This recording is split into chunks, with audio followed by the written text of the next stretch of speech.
Resilience is a measure of a company's ability to resist change.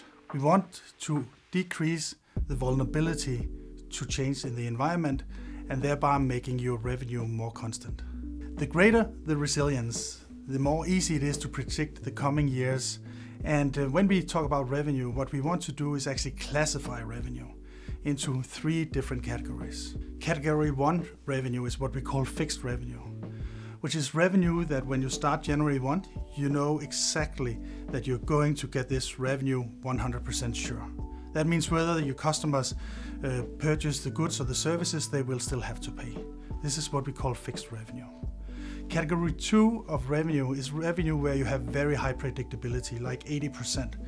You don't have like fixed contracts, but you have framework agreements, you have a history, you have some ways of predicting the revenues. So with 80% certainty, on January 1, you know that this revenue is going to come. You know exactly from which clients it's going to come.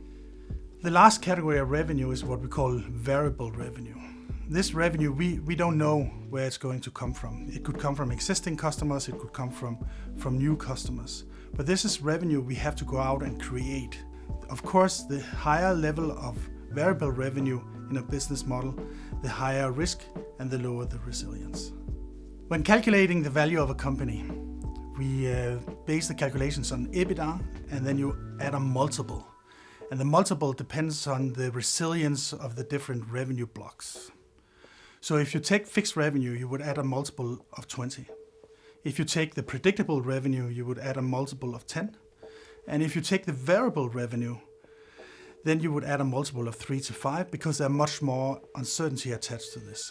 These multiples are of course a little bit dependent on industry, but they correlate quite consistently.